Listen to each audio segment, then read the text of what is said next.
дәрежесіндегі жекпе-жек қызыл бұрыштағы Уларбек Абдиев, Qаған командасы, көк бұрышта Бекзат Қабашев, Battle Force.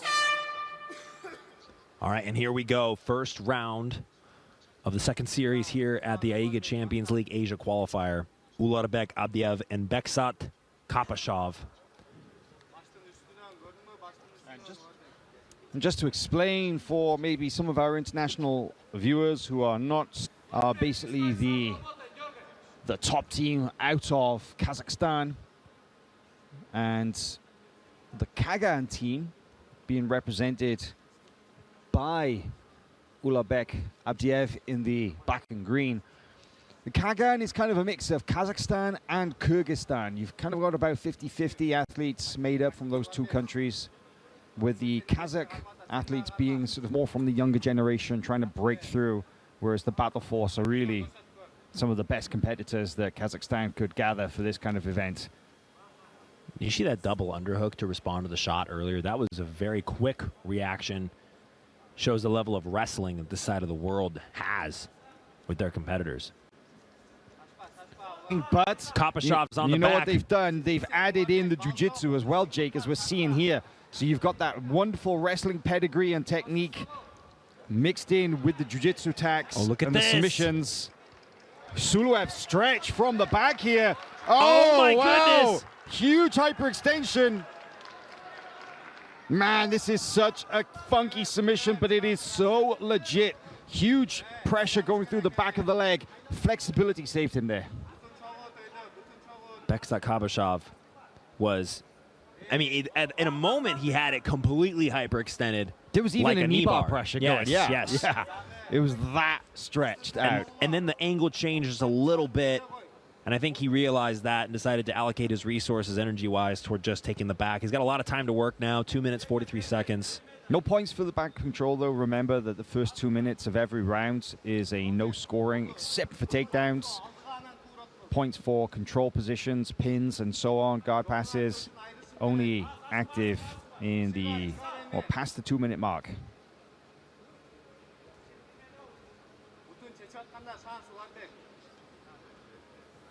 I love the Suluev stretch, I gotta say. Oh, look at this. I think it's one of the best, most spectacular submissions because it's so rare, so exotic. There was a period there about 2 years ago where 3 years ago where we saw like a bunch in quick succession, and people have seemed to have forgotten about it again. I got really excited to see that attack. Kapashov was chasing the back as Abdiev was trying to roll out and spin and spin and spin. Kapashov has been aggressively searching for this choke.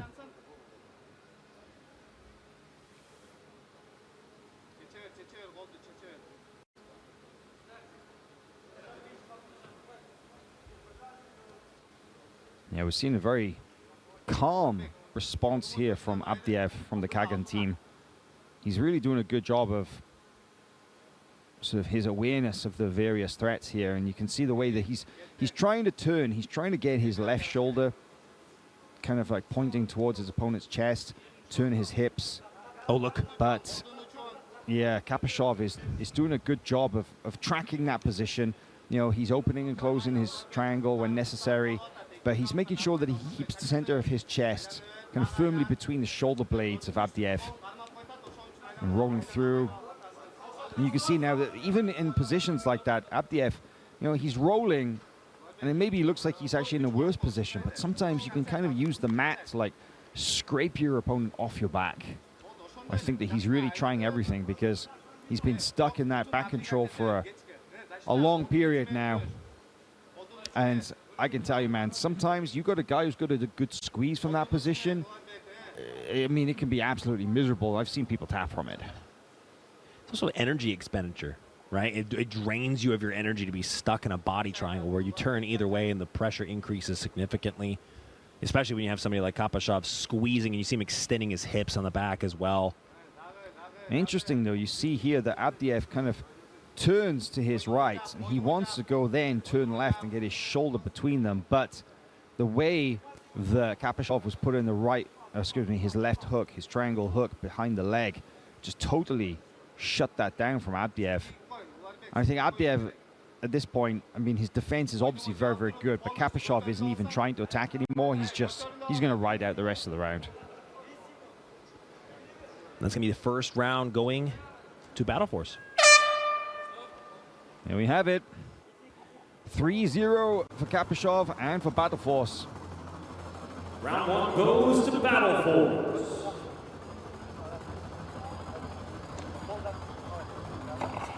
So the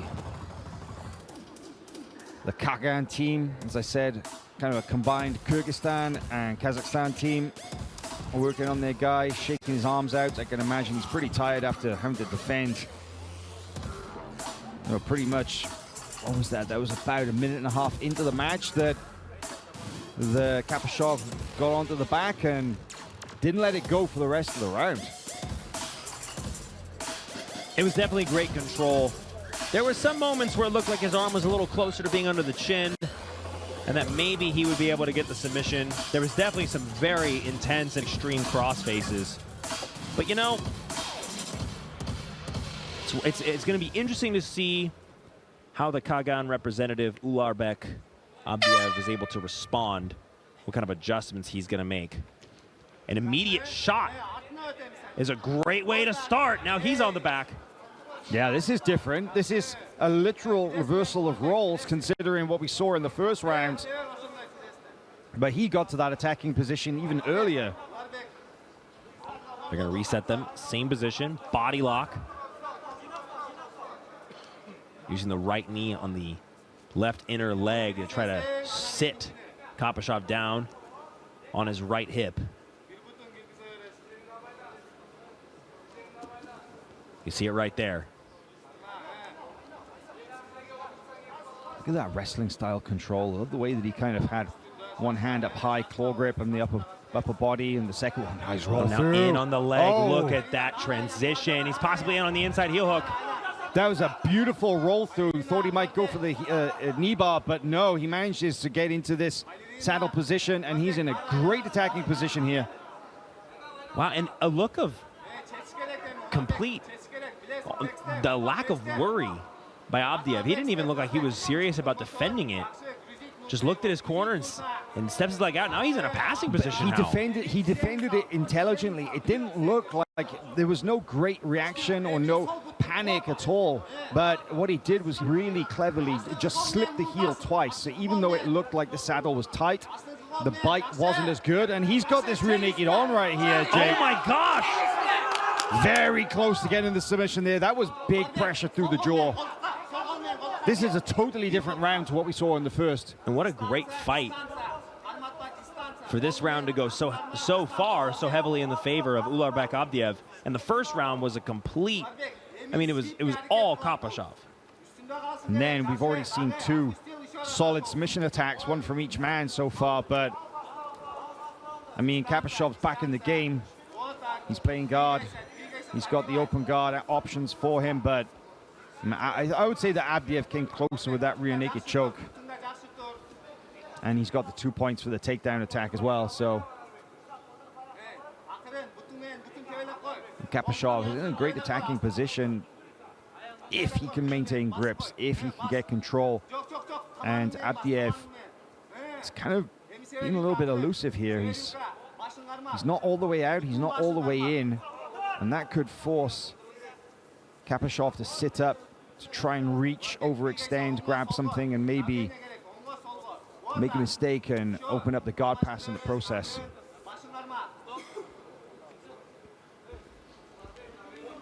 Resetting back to the center.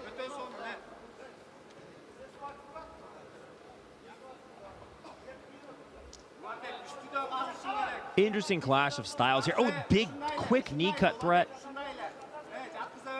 And definitely an interesting clash of styles between these two. Very aggressive passing pressure from Abdiev. Kimura grip from bottom here, a little shallow, but he's going to throw it around for the Choi bar. bar. We've seen submissions come from less. Oh, look at that. Nearly to the back. Looks like he took a shot to the face in that sequence there, unfortunately, but right to the jaw.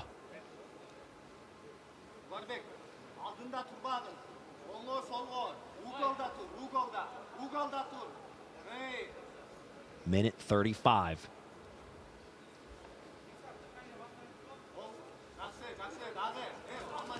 Now, that's what I was talking about. You see that Abdiev is kind of not all the way out, not all the way in, and maybe forcing Kapashov to sit up like that kind of exposes sort of some holes. Now, this is better. This is the moment that he gets contact, Kapashov is dangerous. Oh, there's the sweep, straight to mount, back control. Beautiful shoulder crunch Subigeshi. And in a very crucial moment, too, down by 2. It looked like maybe if the match continued the way it was going, that Qagan was going to get on the board, and then we'd have sort of a deciding third round. But look at this. Kapashov is trying to throw the leg over to threaten the triangle. That arm is still very much in danger. Yeah, it looks like he might be trying to force the armbar. Left. Unusual attacking position, but there's definitely a threat here. Oh, but he manages to slip out. Abdiev proving to be a very difficult customer to control. And I can see this again, the guard passing. You can see how he's connected, but he's not close enough for Kapashov to make real meaningful contact. And I think that's smart because, as we saw now a couple of times, if Kapashov manages to get grips, he's got attacks. And what Abdiev is doing is by maintaining that distance, he's forcing this. He's forcing turtle, he's forcing back exposure. And I think that this is Abdiev's best path to success so far, but the round does go 3-2, so that's 2 rounds to 1 for Battle Force. Round 2 goes to Battle Force. I mean, a much closer round this time in comparison to the first. The first round went 3-0 for Kapashov. This one was 3-2. But I have to say, even though the score was 3-2, I mean, I still feel like the closest moment that we saw this match ending was right here, Jay. Yeah, I mean, that was a moment that you even saw it. All efforts committed to getting that choke out of the way by Kapashov in that instance. But look, I mean, what was very fascinating to me, Hal, was how Kapashov, it seemed like he stole back that round. First round went to him, but it was this maneuver right here. Shoulder crunch, elbow as leverage, continues. Oh, the way he put the foot on the thigh to kick it out. Man, that was high level. And that's a traditional butterfly guard idea as well. You know, when you do the butterfly guard and you tilt somebody to the side, typically they use that hand, or that foot rather, as their like last ditch effort post. And he'd put it, some people scoop it right above the foot. He put it right above the kneecap. So Kapashov in the all black, Abdiev in the black and green.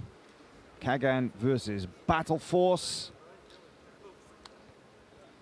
And it is 2 rounds to 0 in this match so far for Kapashov of Battle Force. Look at that shot. The depth of the penetration, Jake.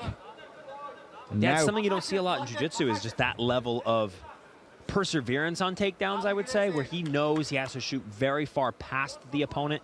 You don't see that all the time. You see people stop, or they interlock hands and go for mostly upper body throws, and that's why you see a lot of matches just go on so long without a significant wrestling maneuver. But right here, we've seen several just in this three 5-minute round series. Honestly, I could, you know, talk at length about what I consider to be the sort of the weak points of wrestling in jiu-jitsu. You know, I feel there are some good wrestlers in jiu-jitsu and in no-gi grappling. However, the majority, there's a lot left to be desired in what we see from wrestling in no-gi grappling. But I got to say, you know, if you're looking for good examples of what to do, watching AIGA competition is a great place to start, because we really are some great wrestlers in action here. And I love the way that they've adapted traditional freestyle techniques for this no-gi grappling scenario. Look at that. Another beautiful penetration all the way through. Oh, caught in a guillotine, though. Yeah. Elbows high. Wasn't able to get turn a corner or anything here, and is now in very much in danger. The arm is definitely under the chin. If he's able to throw that right leg over and put his hips in. Mounted. This could be trouble. Can't quite see the grip. He's got one. He's going ninja choke. That's what it is, but it's a little off to the side. It looks like, yeah, he's out of danger, but that submission threat has given this opportunity for the back here. I'd love to see another Suluev stretch. If there's ever a time to do it, it would be this position. Slips off the, very interesting, slips right off the back and now on bottom side control. That was a mistake from Kapashov. Perhaps a little bit of fatigue. Yeah, maybe. I mean, maybe he blew himself out on that guillotine attack right there. What a moment for Ularbek Abdiev. Kimura grip.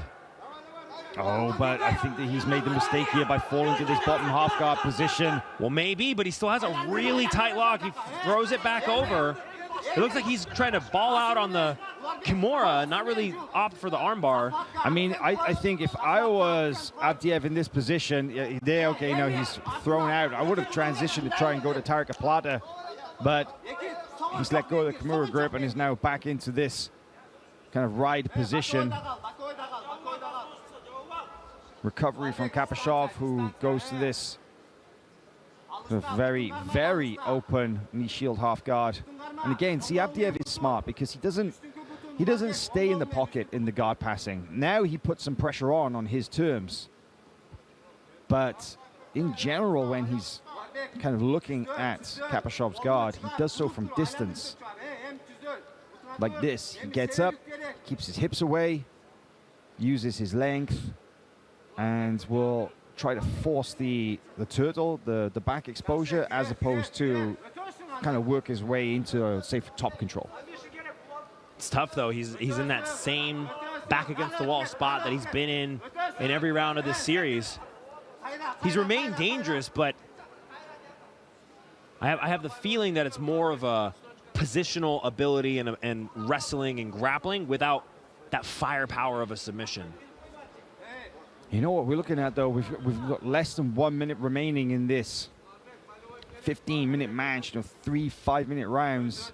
And Kapashov has got another 3-0 lead. So if he can just maintain this for another 40 seconds, then that's a win in the books for Battle Force. But Abdiev, if there's any time to get busy and a sense of urgency, it's now. He's got 30 seconds left to try and finish this, and by submission is his only hope.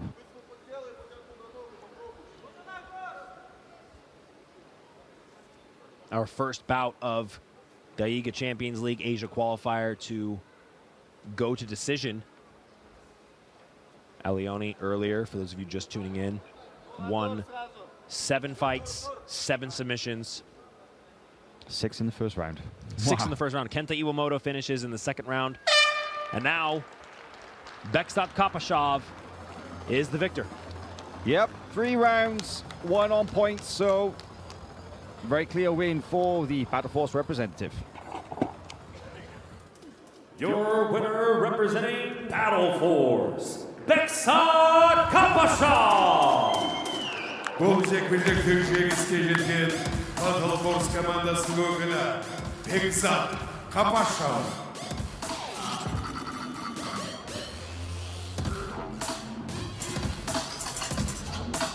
Lots of great opportunities for Bekzat Kapashov in that match to get the finish. And you know what? To the credit of Ularbek Abdiev, plenty of opportunities of his own.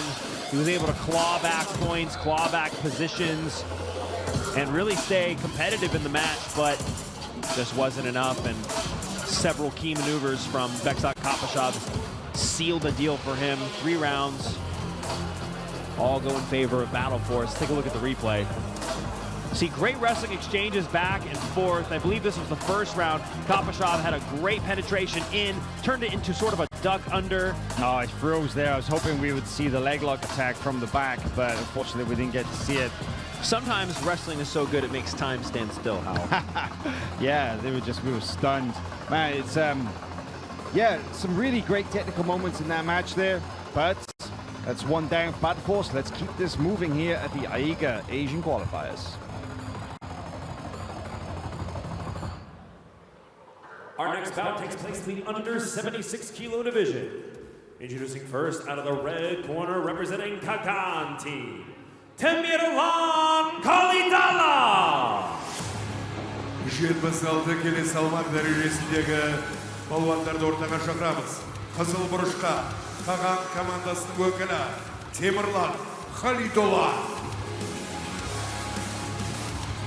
And his opponent in the blue corner, representing Battle Force, Silhan Bulapia. Көк бұрышқа Battle Force командасының өкілі Сейілхан Болатбек.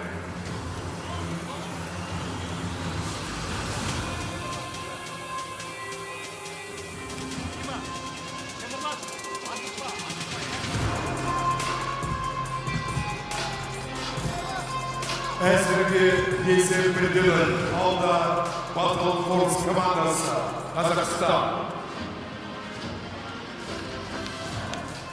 Okay, second match of 7 in this series between Qagan team against Battle Force. And we have now Temilan Khalidolla against Seilhan Bolotbek. Look at this. Yeah, nice shot there from Qagan team. Khalidolla, no points though. Silhan looked now incredibly on excited. the board. Yes, honestly, Seilhan is excited to be here because it's not his first time competing on AIGA, and he is one of the most kind of exciting prospects out of Kazakhstan. Only 19 years of age, brown belt in jiu-jitsu, a veteran of multiple tournaments. Gian no Gi has been competing a lot now and breaking through onto the world scene as well. And I'll tell you right now, I trained with this young man earlier this year in Abu Dhabi in the training room.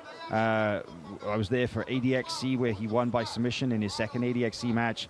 And man, this kid is very talented, and he is just one of an entire wave of young, talented grapplers who are coming out of Kazakhstan.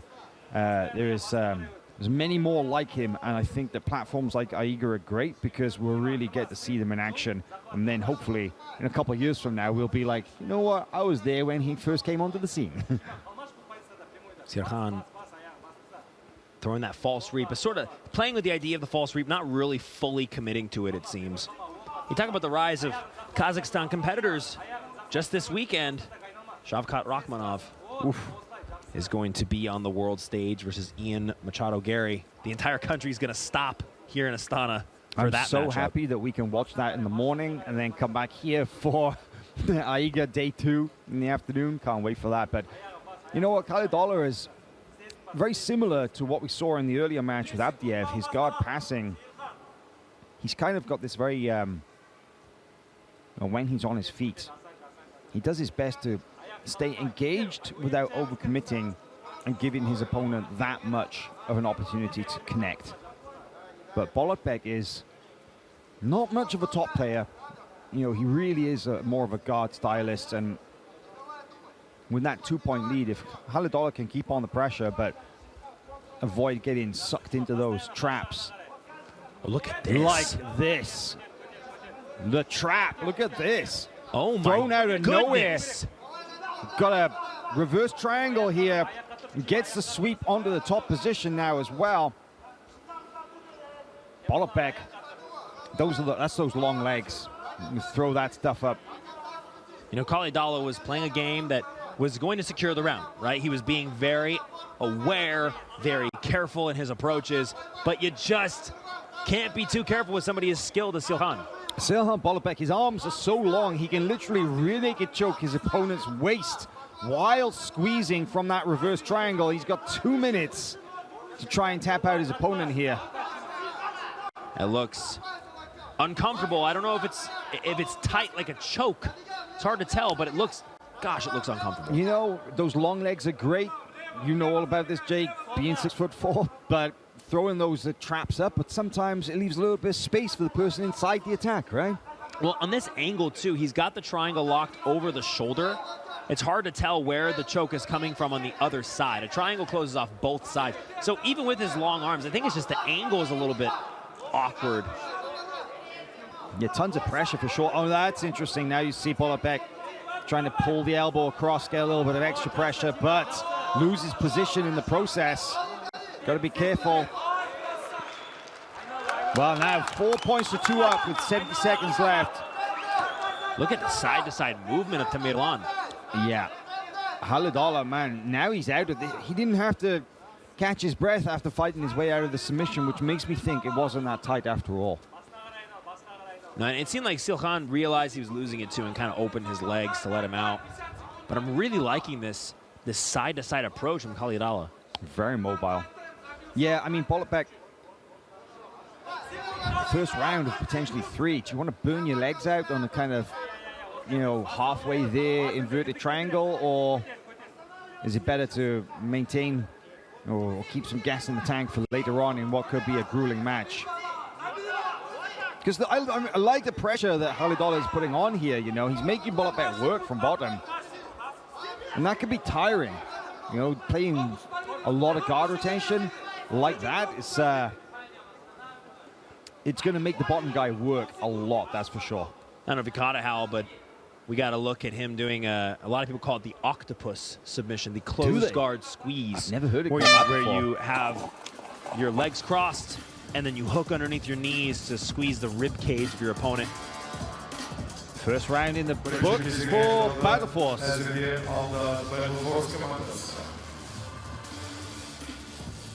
Round 1 goes to Battle Force. Yeah, 4 points to 2 there for Silhan Bolotbek against Tamilan Khalidallah. There's the takedown. That scored Khalidallah 2. And he gets it looked like he was going to get a very solid position out of it. Man, he worked for that takedown, huh? Bolotbek did his best to get up, but that was good work from Khalidallah in making sure that they stayed on the mat.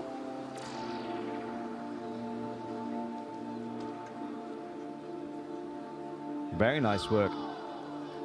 Oh, here's the triangle entry out of nowhere. Look at that. And you see how there's not really a lot of squeeze on that left side. But all in all, it was a great positional usage to get that 4 points. And now we go on to round 2.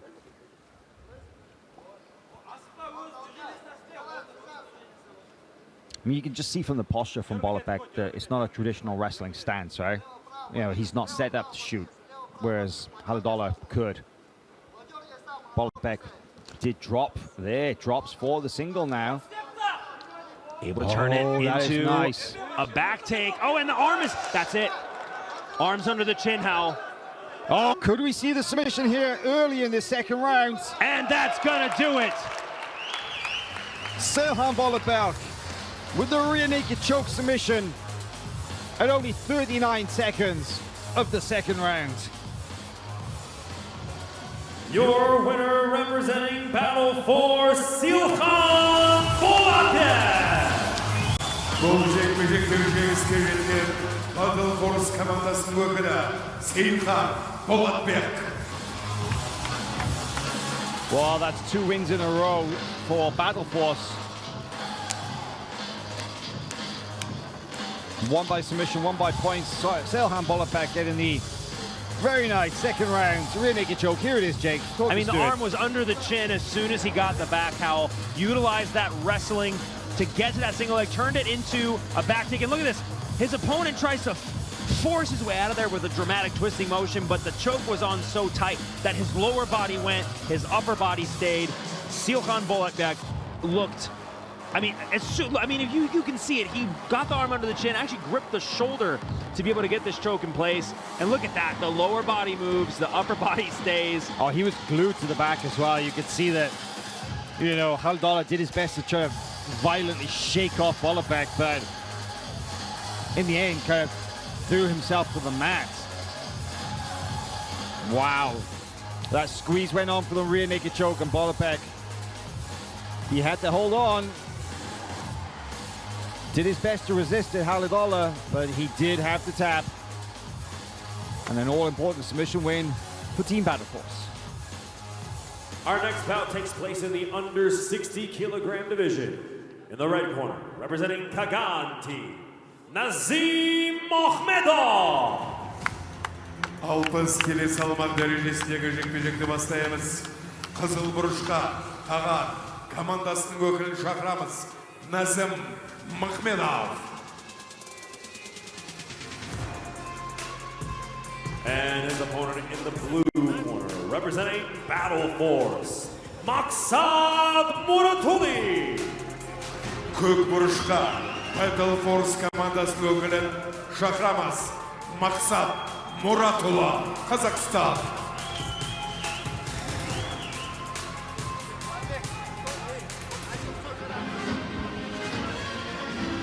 All right, so far, 2 in the bag for Battle Force. Third matchup now takes place in the under 60 kilogram division. Nazim Makhmedov and Maksat Muratuli.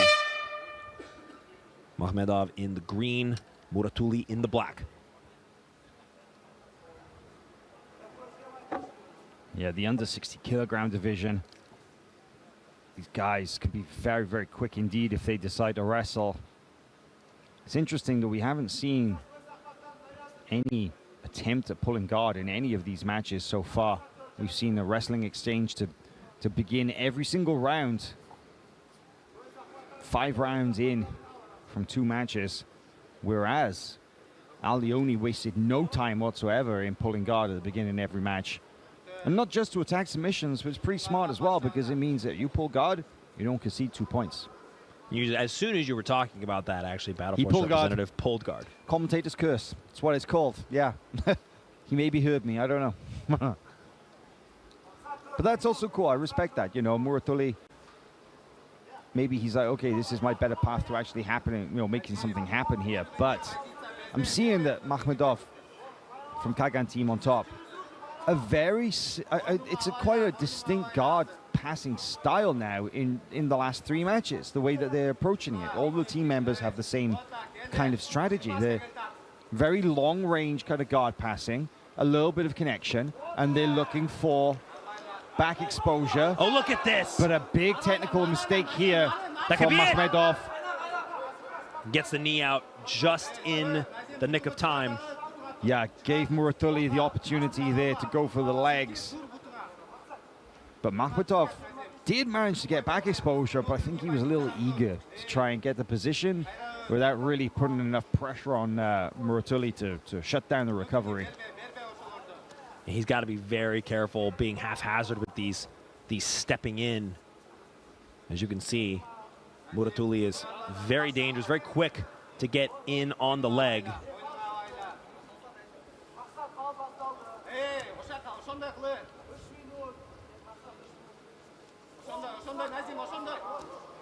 Look at that, in on the leg after bringing his legs high. Makhmedov very quick to put his feet in and push out and get his knee line free preemptively, but now just seems like Muratuli is able to get in, but he's not able to secure it. He's able to get the leg entry, but not secure the leg entry so deeply.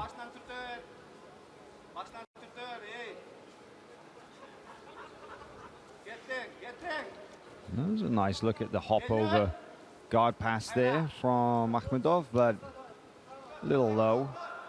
Wasn't able to really get any meaningful upper body connection, even though he did clear the knees. But now Muratuli, having caught that ankle, comes up on top and will get 2 points, because that's going to be considered a sweep. And this is a much better passing position. You can see the difference in style.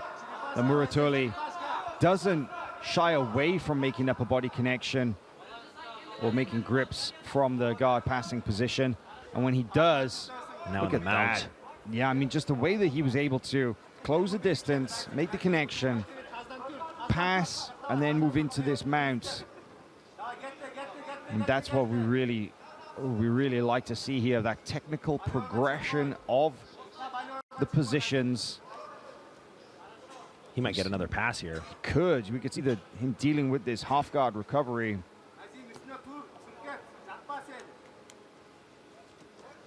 Oh, look at that. Oof, he's kind of going for like a diving, rolling crab ride. He's going for one for the highlight reel. He is, yeah. I mean, there's a minute left in this match, and he's 7-0 up. He can afford to take risks, so long as they don't lead him. Oh, that was a nice sequence. Nice scramble. As long as they don't leave him in the danger of a submission. Low, looking for the power guillotine. Oh, ninja choke, yeah. He might. Oh, that's a decent grip, but It he's doesn't only look got under the 30 chin. seconds. It doesn't look quite under the chin, Howell, but he is squeezing it very tightly. It's on the nose, actually. Oh, it's high on the face, yeah. Oh, that's gnarly. Oh, wow. Yeah, that's a big... Putting the weight on from here. Taking a look at the clock. And this is basically, clock is going to run down now, so we go through to the second round. 7-0 Muratuli. Round 1 goes to Battle Force. Birinci gezin ayaklandı. Nezir yolda Battle Force komandası.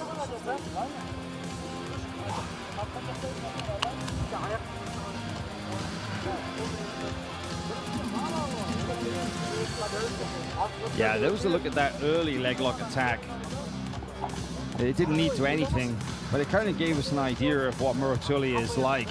Opportunistic, comfortable in playing from his back, but also when he got on top, I mean, we saw his pressure in passing was really something pretty special.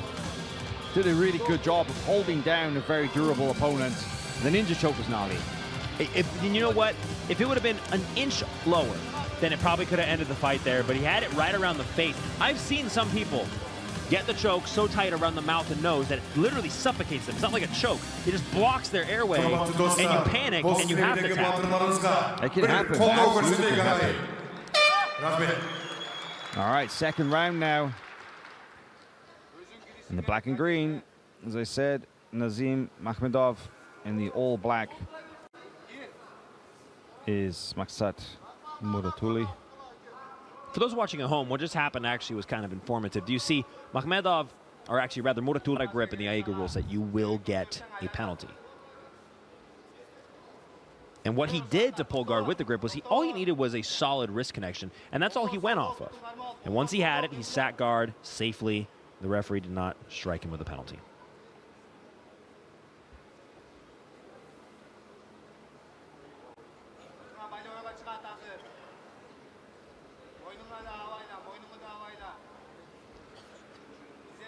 Now this is different what we've seen here from Makhmedov. This is the first time we've seen him attempting to pass the guard at anything other than long range. But the moment that he feels a bit of resistance, he backs out into this kind of side-to-side stepping. He's trying to, what they call, is a flanking positions, right? He's trying to step around the guard so that he's side on to his opponent. Almost manages to close the distance. There might be an element of him trying to stay very safe, though, as well. Yeah. Because he's seen that anytime he gets too close, something like this happens. Something like this happens, exactly. He has to sort of disengage the entire thing, because you have to stop the entire pass position to put your foot in a proper place to get out of the leg entanglement. You can't just keep trying to pass. You have to deal with it most times. Muratuli goading his opponent in. Hands behind his head. Points just called active. Round 2 of 3. Or possibly 3 if there's no submission. Not for lack of trying, we have seen multiple submission attacks. Muratuli has been going upper body and lower body, but it was a decent entry, but man, Makhmedov got his leg out pretty easy. Makhmedov put his free foot underneath the elbow on the opposite side of Muratuli to get his leg out. That was a very crafty, and it shows his awareness in these situations to get out of those leg entanglements. Because that looked like the deepest connection he's got so far. But look at this. Almost out on the back is Makhmedov. Very curious sequence as to how he got there. Not out of danger as Muratuli. Muratuli was kind of backstepping his way around the guard with torso control. It's almost like octopus style, the way that Makhmedov nearly got the back take there. But Muratuli, he's pretty comfortable. And he seems to have a pretty good look. Yeah, it's a good grip behind the knee. He's just never really able to secure the leg as deep as I'm sure he'd like to. As soon as Makhmedov is put in any sort of a leg entanglement, the very first thing he does is put his free leg in a position to get out of there. One for that ninja choke again, Howell. Makhmedov getting some back exposure from the wrestler, but just a little loose, and Muratuli is able to roll out.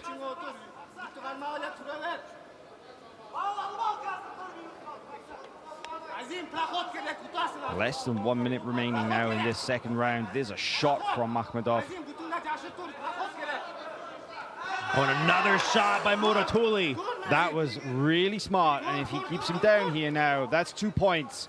Muratuli just stole that round. It seems like there's a dramatic shift in how much Makhmedov is moving. I don't know if maybe he got injured or perhaps he's just very fatigued. I think he is. I think he's catching up with him. Because that was a little bit, compared to how the wrestling exchanges have gone for this whole match, that was a little too easy of a shot.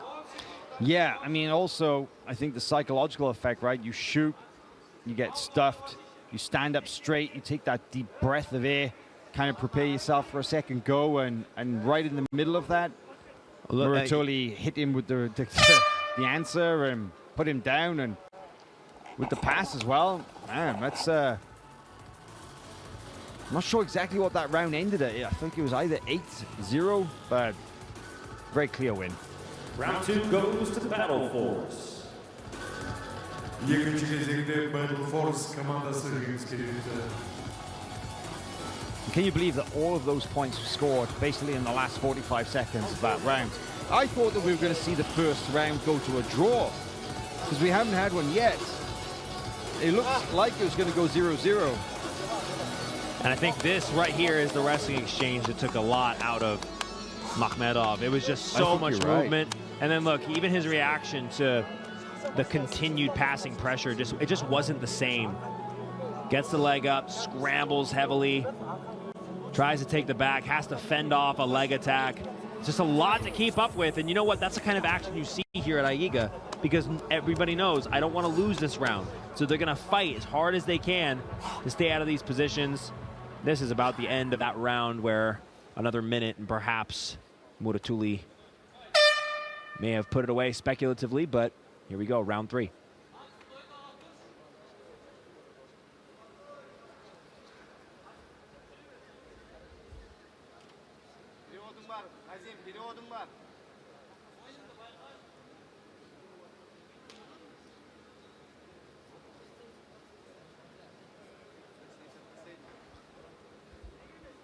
This is the under 60 kilogram division. Earlier, we saw Beksat Kapashov and Silkhan Bolatbek from Battle Force come away with victories in the under 65 and under 76 kilogram divisions, respectively.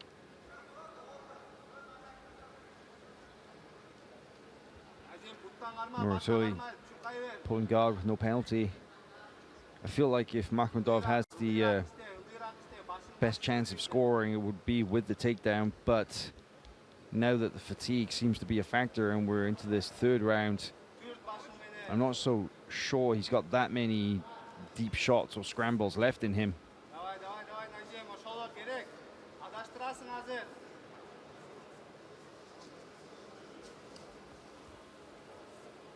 Well, he's going to need to put together a submission in order to win at this point, and this is not a good start. This is about as deep as it gets. Inside a heel hook here for Muratuli. Yeah, this is the biggest opportunity Muratuli had, but look at the prowess of Makhmedov in getting out of these situations. That was a deep leg entanglement, and he still finds his way out. And that is energy expending as well. To get out of heel hooks over and over and over again, it's not easy. It's not easy on your gas tank either. There you go. There's the sign that Makhmedov is struggling, the way that he's so slowly straightened up after coming up to his feet from that sequence there.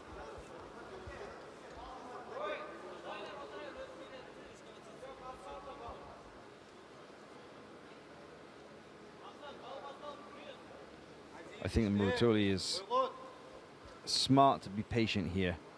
I don't think it'd be smart, considering these 2 rounds up, to really chase after Makhmedov here.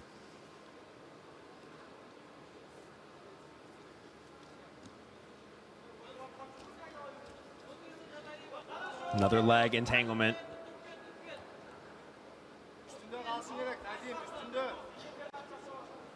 Looked almost like he was playing with the idea of the knee bar, and then opted to go more for the what we see a lot of heel hook, reaping knee entries. Look at that. Nice use of the high step out. Tries to run around to the back, but no dice. Makhmudov manages to get up to his feet, and Muratuli, I think, is slowing down a little bit here too. There's a shot attempt from Makhmudov. So slow back up to his feet after the shot. Makhmudov, I think, you know, if he keeps shooting like that and so slowly gets back up to his feet, I mean, Muratuli should be punishing him for those. Right there, should be on him. Should be driving him back down. Muratuli is just like sort of walking away and circling back up, but again, doesn't hit him with the counter shot. Probably looking at the time, seeing minute 18 seconds. Maybe I can just coast, catch my breath a little bit, save my energy for one last big leg entanglement attempt.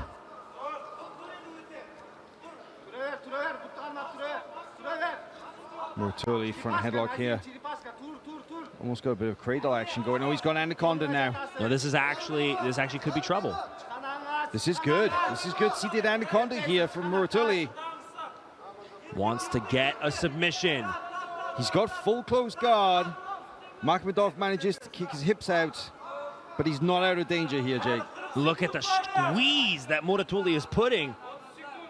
It must not be tight around the neck for it to not even, the hand didn't even flinch to come up for a tap. Yeah, Maksat Muratuli had a pretty well locked in anaconda, but just obviously was lacking the crucial pressure points to force the submission.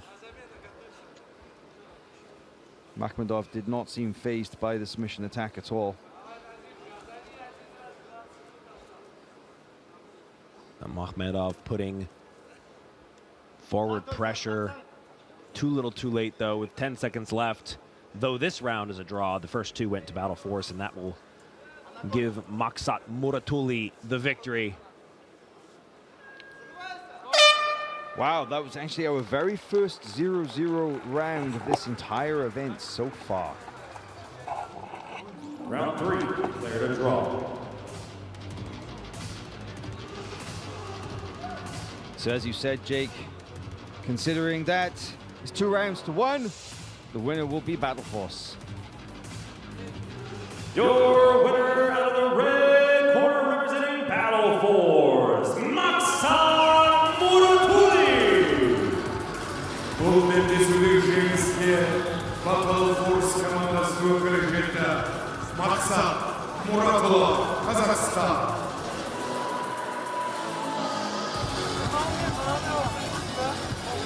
Well, we thought that the energy levels of Nazim Makhmudov were very low in the second round. Third round, it turns out at the very end, it was Muratuli who was breathing a little bit heavier, but here's a look at some of the action. Inside heel hook, this is a very deep leg entanglement, but you can see immediately Qagan teams, Makhmudov gets his foot in the right position. Look, left foot, keep an eye on this left foot, pulls out, pushes right on the foot that is locking, gets his knee line free, has to deal with the danger of the inside heel hook Yeah, it was interesting because it wasn't just about the knee line, but he actually did a good job. He prevented Muratuli from ever really making connection with the hands on the grip as well. So nice sequence, a lot of back and forth action. There was the anaconda, big squeeze, but it was obviously wasn't where it needed to be, even though it appeared locked in. Man, that's the difference. Sometimes chokes can be a mile off, even though it's just a half an inch difference, right? Yeah, absolutely. And, you know, that's a lot of the situations that we've seen. He went for the ninja choke several times, basically the guillotine is kind of an upside-down rear naked choke. That was an anaconda with a closed guard. With the right angle, it looks super tight. But when you're in that position, I mean, It didn't look like he'd been phased, Makhmedov.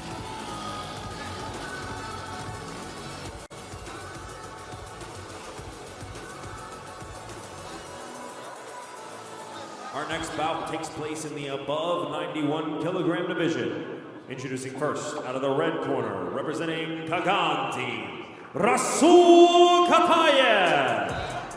Kelesi jekmeyecek 91 keleden жоғары салмақ дәрежесі yürütеді. Қызыл бұрышқа Qagan командасының өкілін шақырамыз. Rasul Katayev.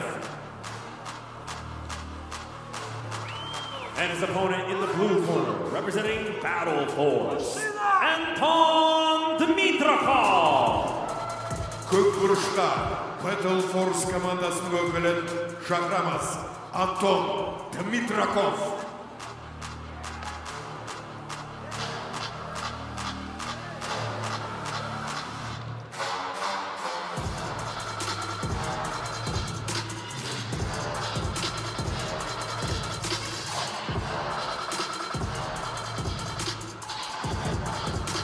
Our referee for this one, Damir Sadirov. These are the big boys, above 91 kilos. 3 wins for Battle Force, 2 Qagan teams 0. That puts them in a tough spot as Anton Dmitrakov seeks to seal the deal, at least for this round, for Battle Force. Yeah, if Anton could get the win here, that means that they will win the series against Qagan team. But he's going to have to go through Rasul Katayev first. In the back and green is Katayev from Qagan team. Pulling guard from that grip right there is Anton Dmitrakov, and we have seen Anton compete many times here on AIGA. He was part of the Acai Republic team in the last Champions League season, 2024 season. And a very, very big man, but with a very agile guard that you usually see from smaller, lighter guard players. And he's so relaxed with his guard play as well. You can see he's adopts this face. It's almost a disinterested face, but he's just very fluid, and he's able to flow into these different positions. Yeah, he's calm. He's calm. You know, it's just his personality in general. I've talked with Anton quite a lot. He's a very funny guy. He's a serious competitor, that's for sure. But he's just got smooth jiu-jitsu, as we saw right there. I will say this though. As smooth as this jiu-jitsu is, he's a huge human being, and when he invited me to roll with him, I politely declined. I was like, no.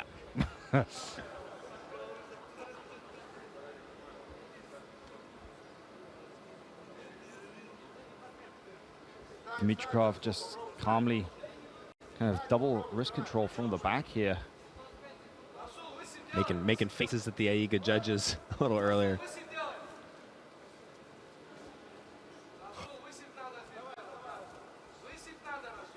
Just in. Yeah, on the neck is Anton Dmitrakov. Just very calmly, though. Kind of goes back to his preferred position, which is this open guard.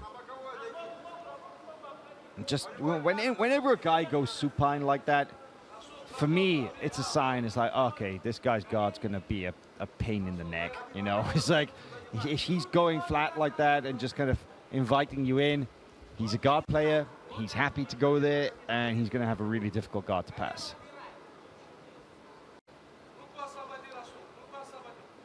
Now in more of this Z-guard knee shield. And now the closed guard. This is, I imagine, more of a I have my opponent under my control position. Anton looked like he was getting a little frustrated with the passing style of Katayev. It's very disengaging, this passing style, not wanting to commit too hard, to not get put in a dangerous spot like the one that he might be in now. Thought we were going to see the triangle there, and one hand did go between the legs, but Dmitrakov, he didn't rush to throw it up there. And I wonder what his strategy is for victory here, because he's not forcing anything, but you can't win a fight just by defending. You know, you have to look for openings if you want to submit your guy. but he seems calm to just let. Oh, nice arm drag there. Oh, it turns into a butterfly. Sweep.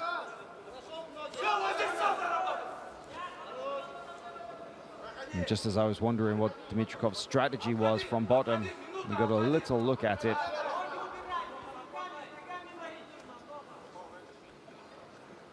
Maybe a slight eye poke.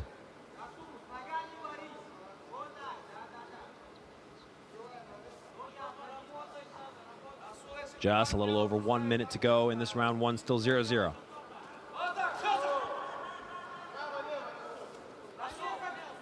It's the second time we've seen Khateyev drop back for this kind of loose ankle lock control.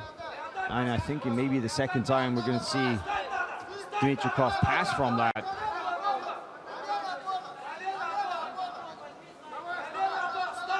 Yeah, Neely gets the control. Isn't quite able, though. Look at this, Rasul in on a double. They might just go off of the ring. Lands on his feet, though.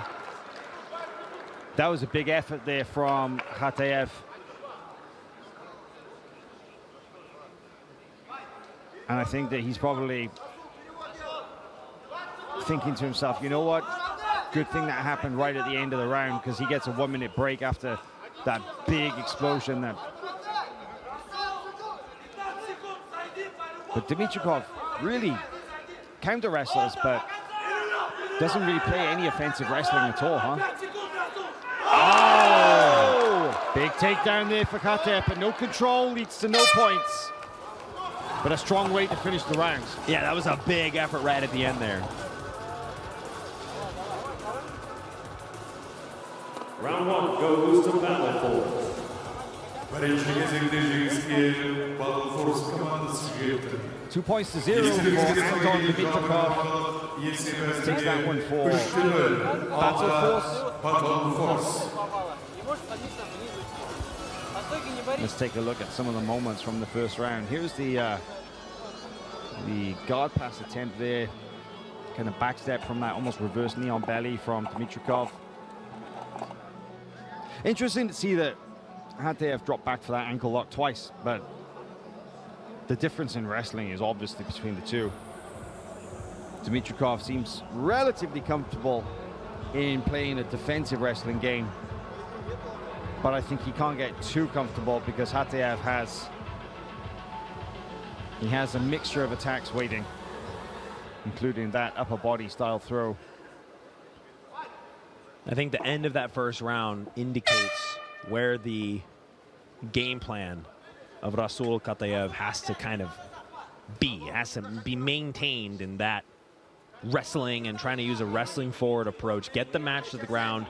Tying up with Anton Dimitrikov, I don't think is the best idea because he's able to sit guard. If he makes a solid connection with the guard and he sits, he can do so scot-free.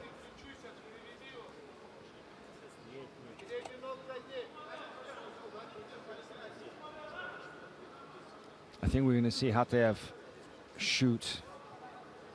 Oh, looks like there's a little headbutt there. Top of the head to the mouth.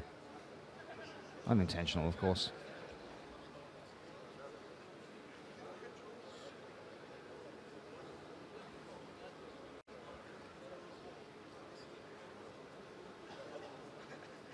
Let's see if we can see what happened here. Oh.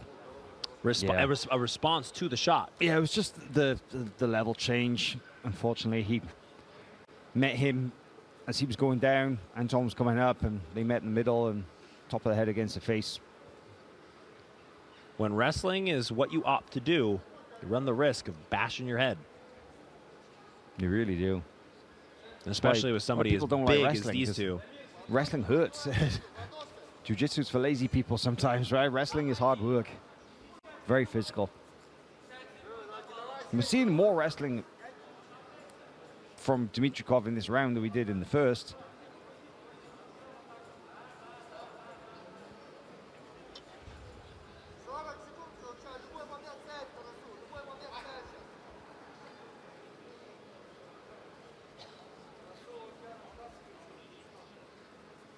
So far, most of the aggression, if not all the aggression, this round has come from Dimitrikov. Yeah, just over a minute and a half into this second round, and I'm not feeling that there's been a ton of aggression, so to speak, but certainly the initiated attacks have definitely come from Dimitrikov. And there's a first real look at a submission, a single leg attack. But there, Dimitrikov sits from contact.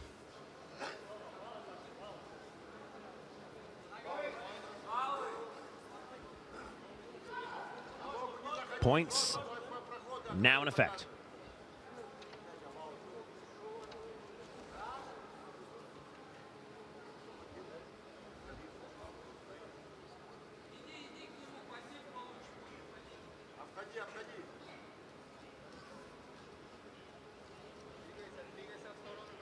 Seems as though Anton Dimitrikov wants to cast a wide net with his guard and wait for Katayev to come in to counterattack. He's not fishing for anything, at least in the sense that he's not just actively extending himself and pushing forward. He's waiting for Katayev to come to him.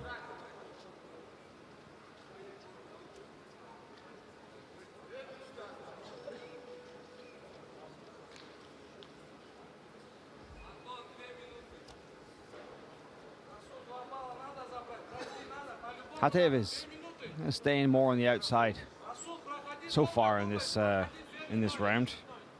I think really hoping that Dimitrikov tries to sit up and chase after him. Now they're in the closed guard, but I think this is a very dangerous place to be for Katayev.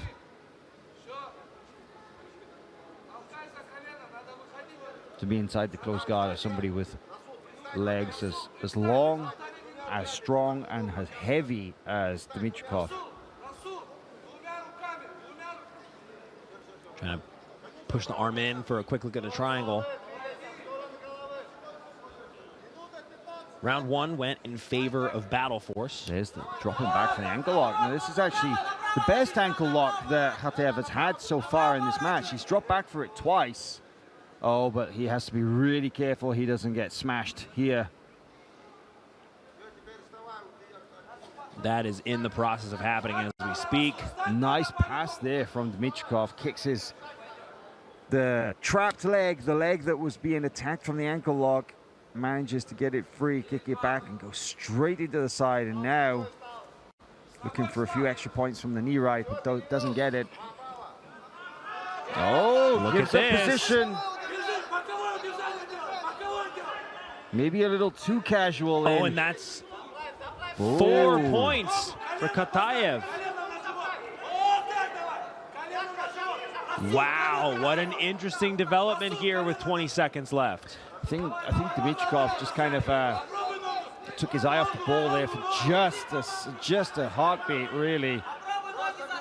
And he had those points, but then got too casual from the submission attack and ends up dropping that second round, 4-3. I'm not sure it was 4 though.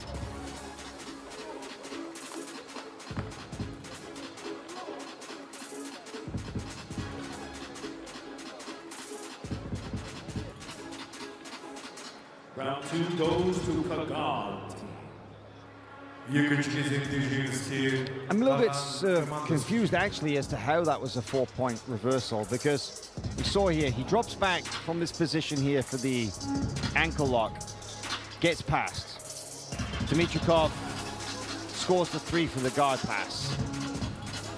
It should be right here. You see him kick his left leg back in this very heavy forward pressuring position.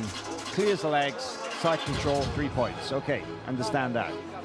And then when Dimitrikov kind of went knee right and then went turtle, we saw this. We saw Katayev put him down to a hip and then go around to this kind of body control. How's that for? I'm unsure because, and you know what?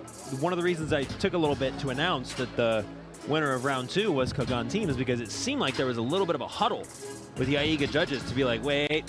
And then they decided that it was 4 points. They did not change their mind. You know, we have a panel of very articulate judges with the rule set here at AIGA, all, you know, deliberating. Round 3 now, and that's smarter for him. I still can't get my hand around that 4-point sequence there in the second round, but we'll make sure to ask about it later and try and find out. So it's 1 round apiece, Jake. 1 round apiece, meaning that if Khatev can win this one on points, then Qagan team is still in the game.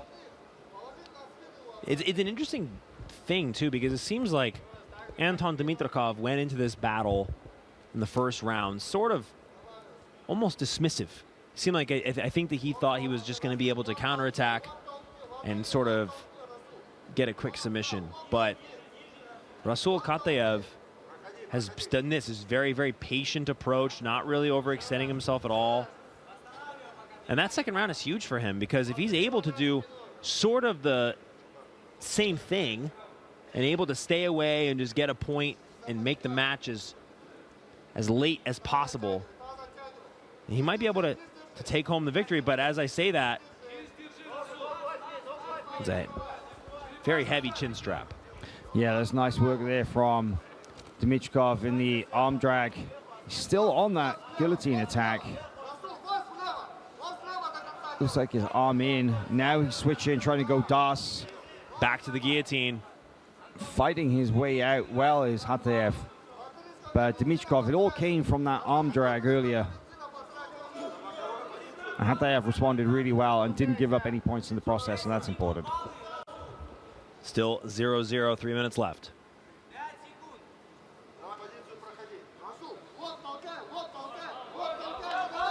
Khatev calling Dimitrikov up, saying, come on, let's wrestle. And you see Dimitrikov. Man, it's a pretty flexible guy to be able to do that from the bottom. Now look at this. It's kind of wrestling up. Looked like he wanted to position his hips underneath for that knee bar. Now going into the dogfight. Nice little bit of coyote guard leading to this, but he's going to either have to roll through or going to have to finish that wrestle up. Tries to roll through, catches the second leg briefly, but now just on a single.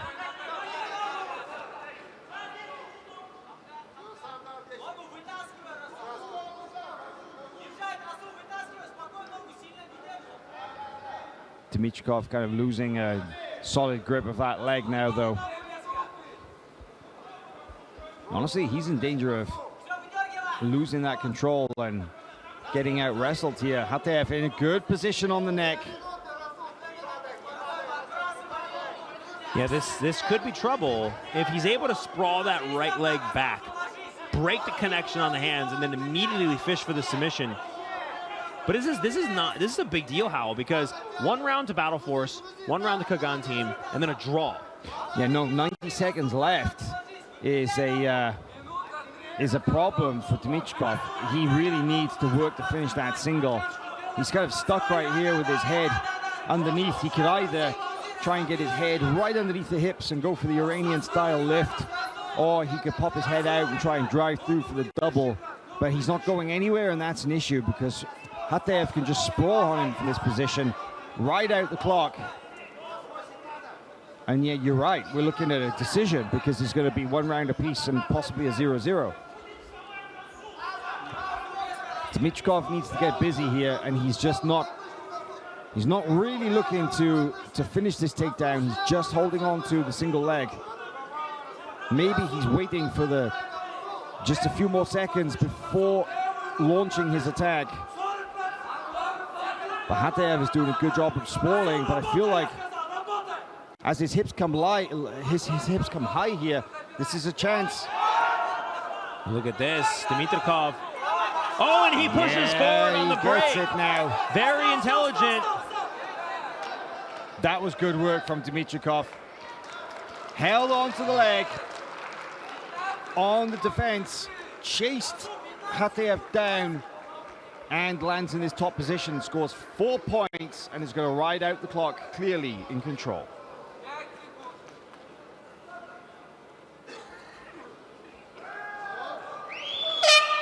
And Battle Force officially is up 4-0, which means they've taken the round, but we're going to have 3 more fights in this series still.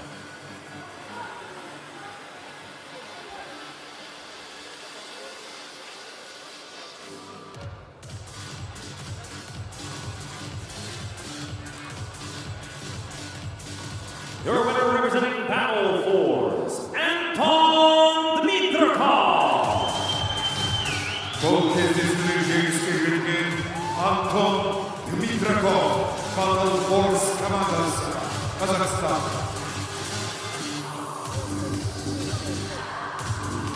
So a points win now for Anton Dimitrov of Team Battle Force. Confirms the Battle Force are the overall winner in that series with Qagan team. 4 matches in sequence, 4 of 7. There's a little at some of the best moments from this this battle between the 2 heavyweights. Anton was not really initiating too many wrestling attacks, but this last second scoring sequence right here was all him. He went for the single, held onto it for a very long time, and then just ran his opponent down as he tried to defend, ultimately leading to that top position.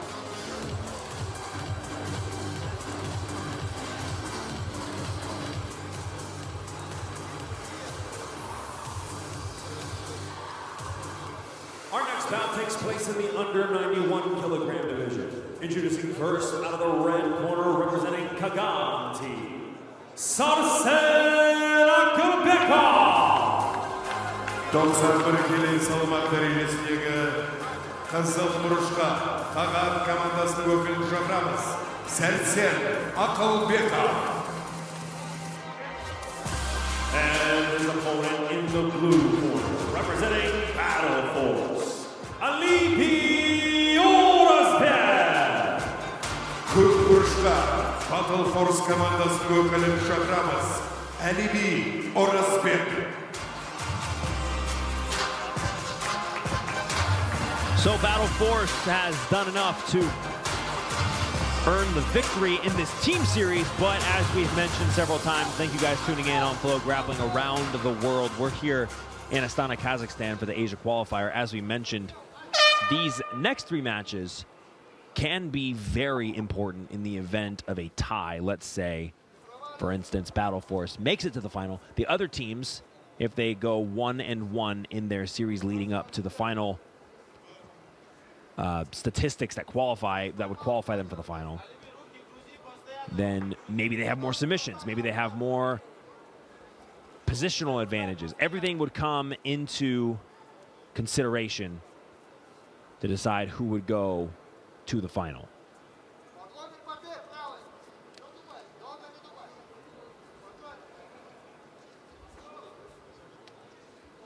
Alibi, the team manager of Battle Force, in the black. Qagan team's Sarsen Akubyakov in the black and green.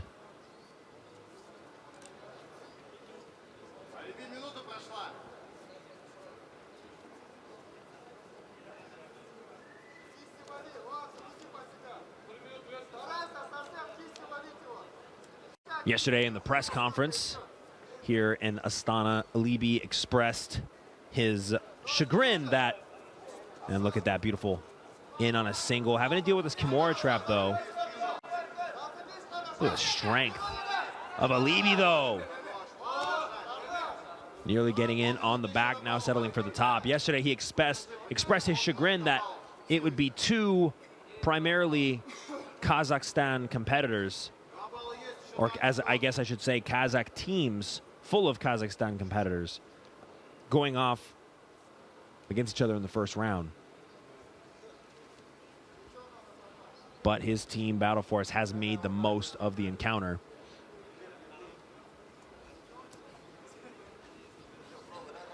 Shoulder crunch for Sarsen.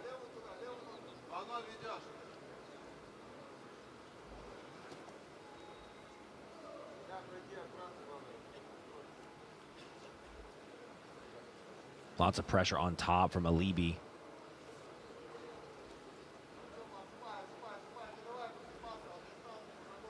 Two points on the board for the blue corner.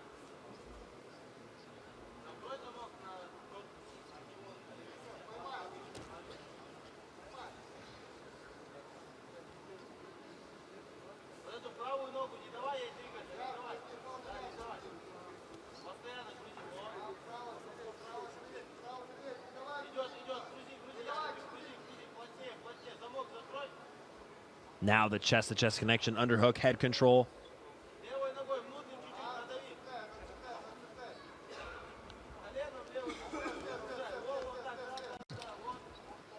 Remember to follow AIGA on Instagram at AIGA.global. Keep up with all of the articles and updates revolving around this event at FloGrappling.com.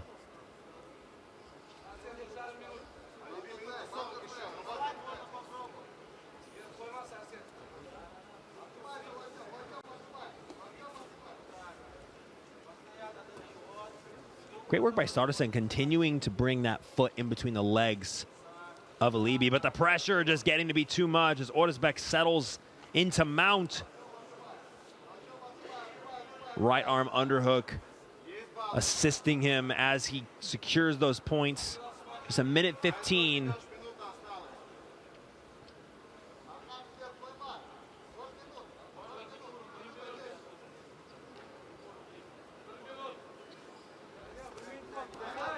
Is he going to take the back with the gift wrap, body triangle, and the choke that might just be under the chin? Tough to tell from this angle. And that's it. Alibi Orazbek makes it 5-0 for Battle Force.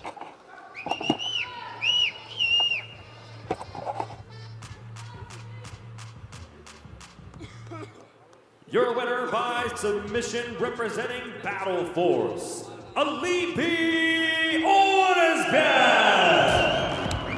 Kolbek'te следующий ülke Battle Force komandasının öyküne Alibi Orazbek.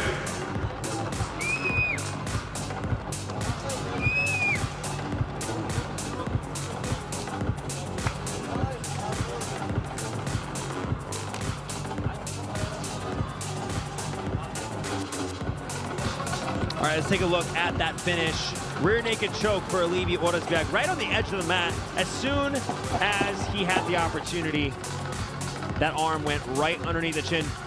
And it was in a split moment, as soon as he found that there was no longer a defensive measure in place, he was able to get the choke.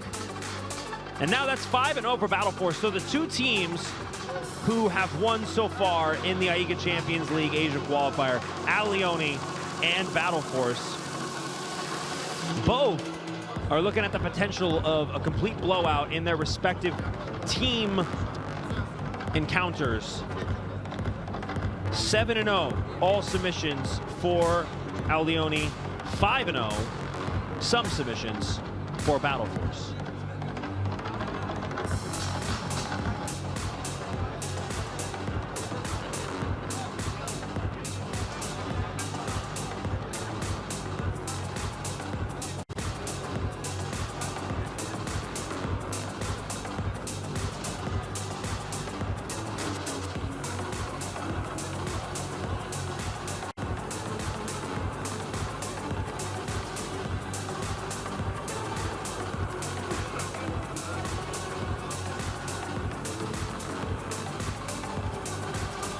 Our next bout takes place in the under 83 kilogram division.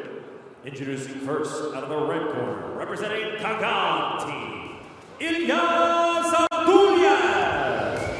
85 kilogram salmak derecesi. Kızıl kuruşla Qagan team komandasını öyküne şakramaz. İlyas Abdulyev.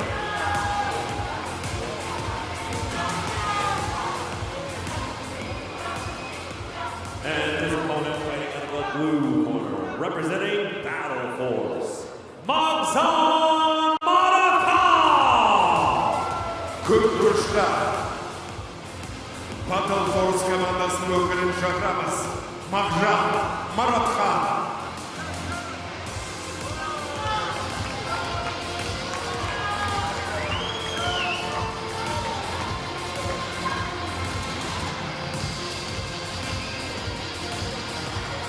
Referee Damir Sadirov ready to get this one underway. Big fan reception for Ilyas Abdullayev. Marzan Marat-Khan in the black. Abdullayev representing Qagan team sits guard first.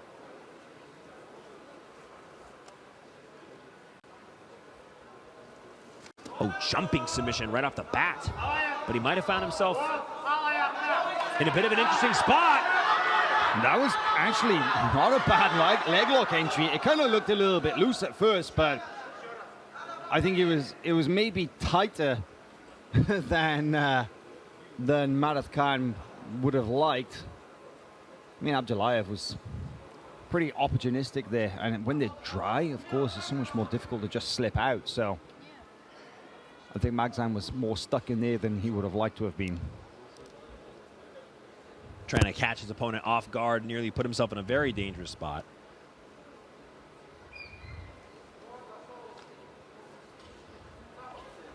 Ilyas very active with these leg attacks.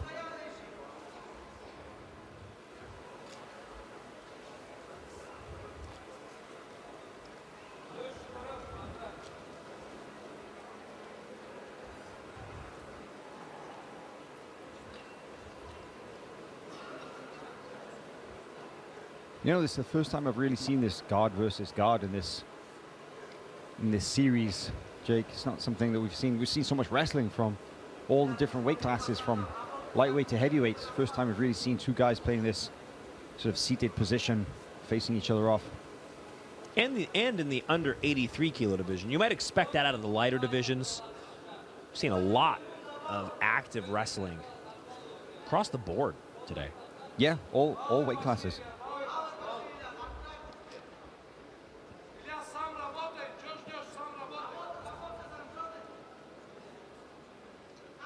This, of course, is the 6th of 7 matches. Clean sweep so far for Battle Force. And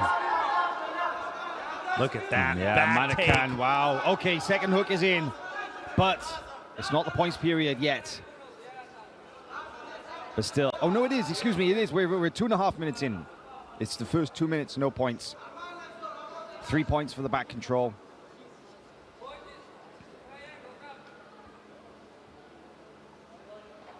Very quick maneuver by Marat-Khan. And okay, now he's closed it. I was just curious. Okay, he's opened it back up again. He's not committing fully to the body triangle, if you notice. He's got his right hook all the way across the torso and the active hook on top of the thigh. But he's electing not to actually close the body triangle.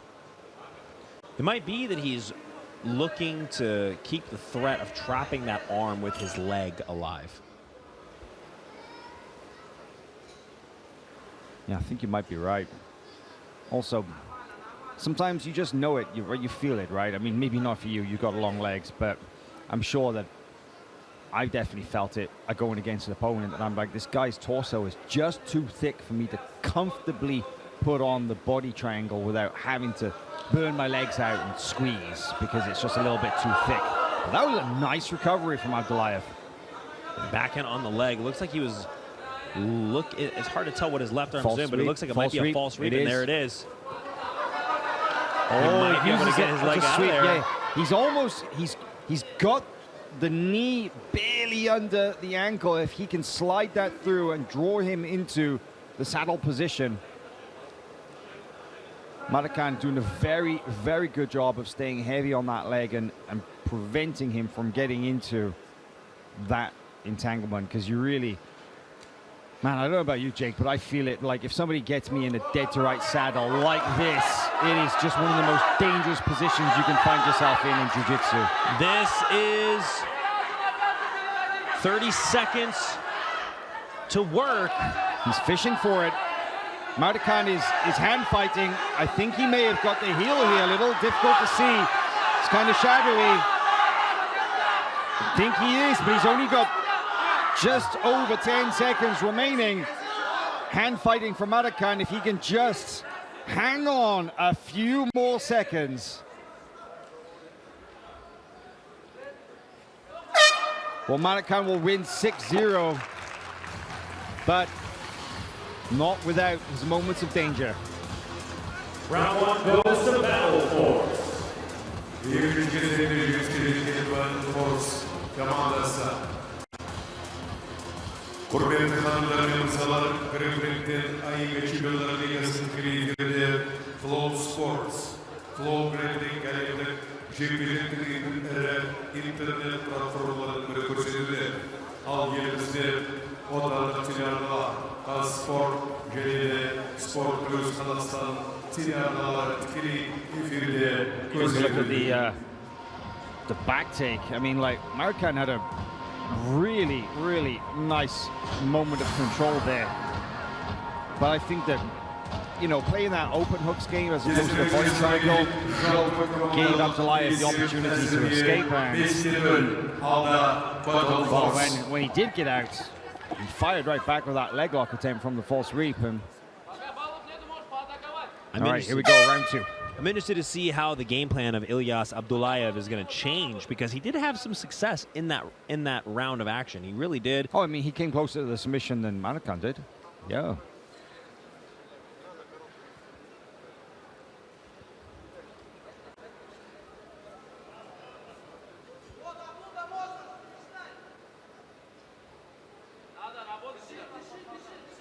This is the second team matchup of 4 today. Still to come, we have Alioni versus Brothers team and Qagan team versus Universal Fighters. That's right. This series right here is a match from Group 2, because they split into 2 groups. So you have the Group 1 was Alioni versus Italia. This is Group 2, Qagan versus Battle Force. And then Alioni versus Brothers will be back to Group 1. And then Qagan versus Universal Fighters will also be Group 2. And then we'll have the remaining, there'll be one remaining match from Group 1 and another remaining match from Group 2 tomorrow. And the overall winner from Group 1 will face off with the overall winner from Group 2 in the final to be held tomorrow evening here.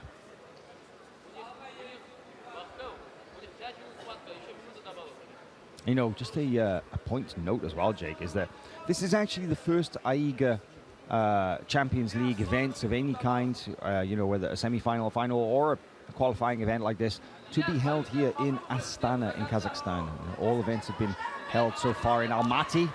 There's a nice takedown there from Abdullayev, and straight into an attacking position here. He's on the arm. He's on the arm, Jake. He's got the Kimura wrap, and he's trying to find that right foot through. He might try to go back for the back, but he was able to keep that Kimura trap and get that right foot in between. He might have had a solid connection, but now breaks away. It was a very interesting situation. A very interesting takedown. Underhook and trips to get him to the ground, but unable to secure the position. And there's been a pace adjustment as well, I've noticed. Yeah, the Keenan Cornelius likes to call it the tempo, right? Really, really big on that term, and it really refers to dictating the rhythm and the pace of the match, right? Tempo is a term that you often hear associated with music, but can also be used in sports, and even in games and chess. And the tempo of a match is the rhythm, the pace, and especially that definitely applies to jiu-jitsu. And you know, we often talk about things like momentum in jiu-jitsu, and momentum not in terms of like the actual physical act of momentum in throwing something, you know, physical body through space, but the momentum of the match, the way it shifts from one person to the other. And that's kind of an extension of tempo as well, right? And I felt like the tempo is firmly being dictated by Abdullayev, but that's changed. Now that Marakan is in this kind of position, he's the one initiating, and he's the one forcing defensive reactions. Minute 40 to go. Nice. Right hand on the hip. There, yeah.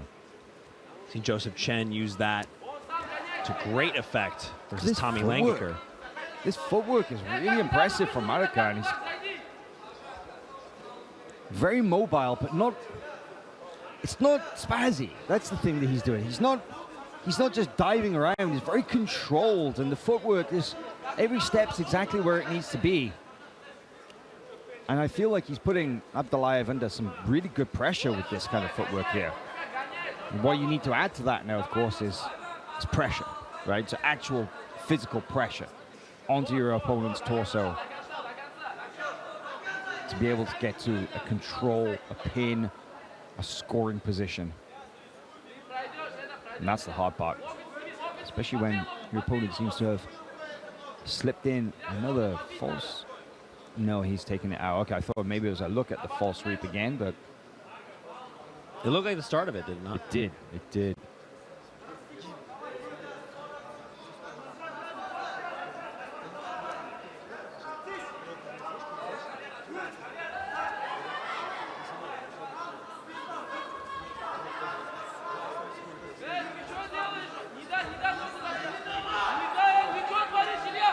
Now on the back, Magzan Maradkhan. 21 seconds, now up by 3.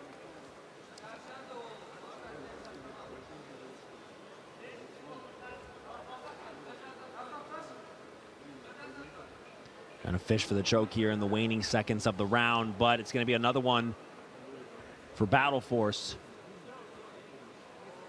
3-0.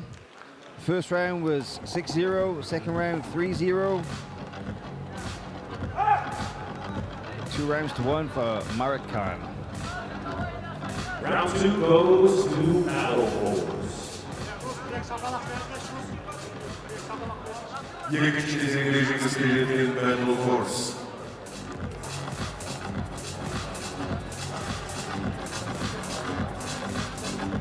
So definitely a slower paced round, I would say, Hal, but similar theme in that Magzan Maradkhan, once he was able to kind of wear down Ilyas and evade the different leg entanglements and evade the early storm after the break, then he was able to get the points. He got both of his big point scoring positions sort of toward the latter 2 minutes of the match. Yeah, and I think that that's really a kind of, if I can point to anything, I mean, Abdullayev is opportunistic, he's definitely dangerous, but I feel that Maradkhan's composure is one of the things that's really saved him so much in this match so far, because he's able to just consistently, work across the round and score, and I mean, that just, it counts for so much. Yeah, it's great to be dangerous. It's great to, for your opponent to have to be super careful with you. But, if you're not scoring, you're not getting ahead on the board and you can't catch the guy, then it's just not quite enough to be dangerous. You gotta back it up, right? Absolutely.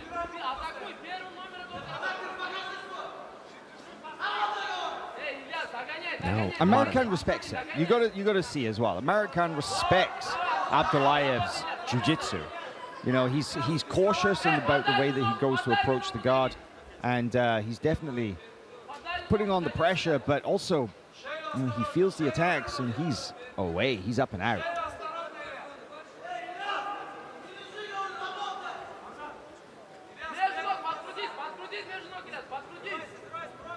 Nice knee shield here from this kind of half guard, but it doesn't seem to be Abdullah's preferred side. When he was playing this guard position earlier, he was playing on his right hip, and now he's on his left. And as much as we say that we should be capable and confident in executing techniques on both sides, it's an absolute fact that every grappler in the world has a dominant side, has a preferred side.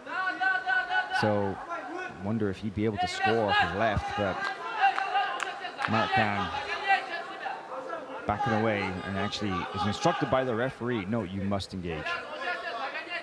This is sort of the theme that we saw in the under 60 matchup between Maksat Muratuli and Nazim Makhmedov, where in the last round, Muratuli had won the first 2, and then he kind of coasted through the third. And it ended 0-0, yeah. Yes. I'm not assuming that Maradkhan's going to do the same, but when you're 2 rounds up, you got to think to yourself, oh, I'm not going to take as many risks, right? Yeah, understanding that you have 2 more fights within the next 2 days that are against high-level competition. It's not as simple as just blowing through somebody. As you can see, it's very difficult to get any position As I say that, another pass for Maratkan.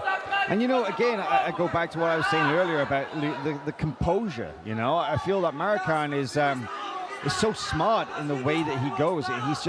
He's steady. He's so steady in his approach, and he scores. He doesn't risk anything in the process. He gets the points on the board. He avoids the traps, and it's really just a very mature performance. You know, Looked like he was threatening a north-south choke. Now looking for the back once again, and you can see the fatigue on Ilyas as he's defending these positions. It's just not as fast. It's not as explosive. And now the arm almost gets under the chin.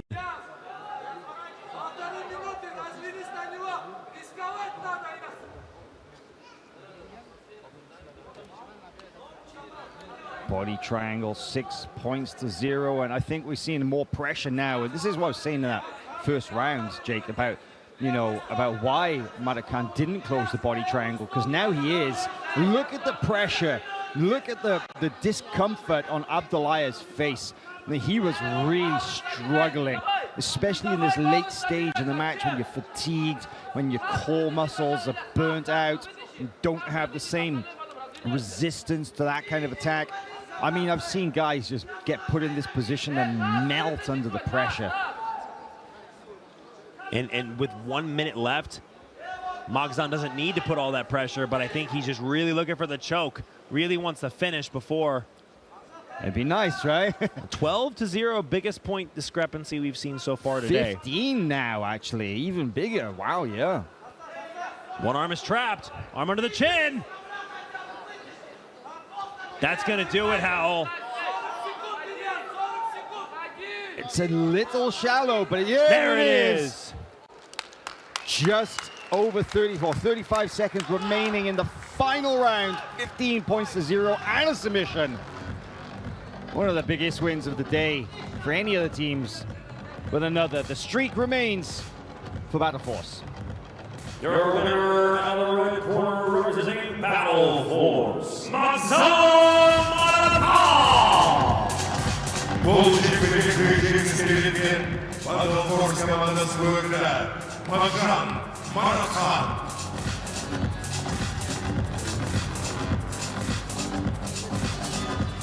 That was a big win, Jake. That was a big win, you know.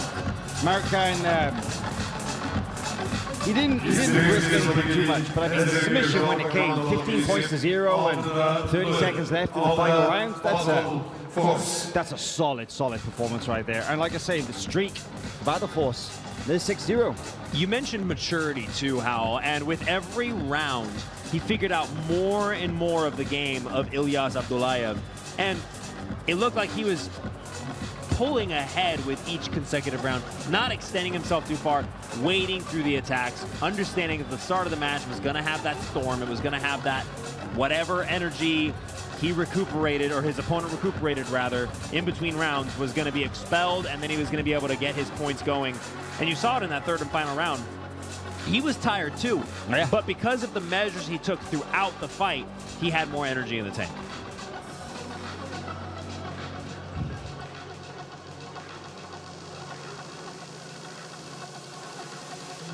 Our next bout takes place in the under 70 kilogram division. Introducing first from Qagan team, Qualifier Zuzu. Жеткізілген салма дәрежесі. Қызыл бұрышта Qagan командасын өкілін шақырамыз. Докторбай Жүсіпұлы.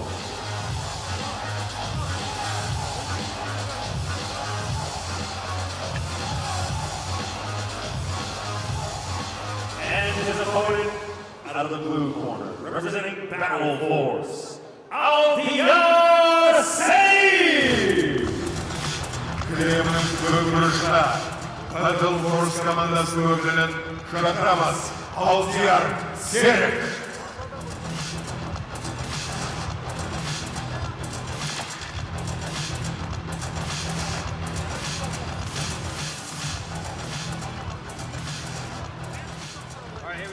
Here we go, Jake. Final round in this series, final match. we have in the green from Qagan team, we've got Ulu, Toktobai, Zusup Ulu against Aldea Sarek in the black of Battle Force. And 70 kilos, 155 pounds. These guys, they're probably going to be quick, as we go back down into the lighter-weight divisions. You can expect to see a lot of dynamic movement. 30 seconds in. We got a little leg lock battle here. A little game of footsies. Deep De La Hiva for Sarik. Looks like he almost wants to turn it into a berimbolo. I remember a black belt under John Danaher, no less, saying to me that for every leg lock, there's a berimbolo in answer, and for every berimbolo, there's a leg lock waiting in answer. I always thought, yeah, it's actually a really great nugget, and it's absolutely true, a lot of times you can berimbolo your way out of a leg lock, and I think this is why a lot of the younger, especially the IBJJF-centric guys who were criticized for a long time not having much of a leg lock game.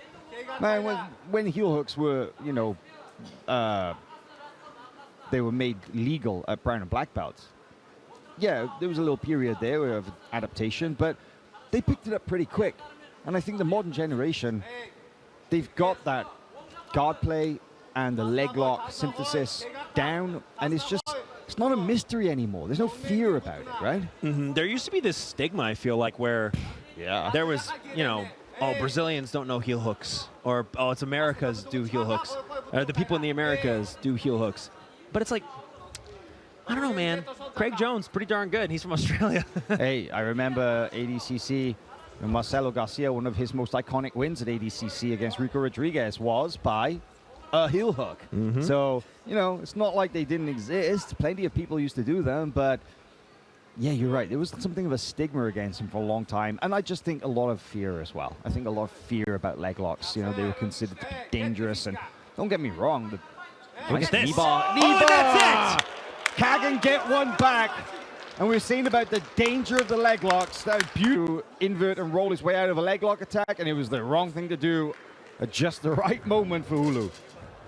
Your winner representing Qagan team, Toktobai Ulu.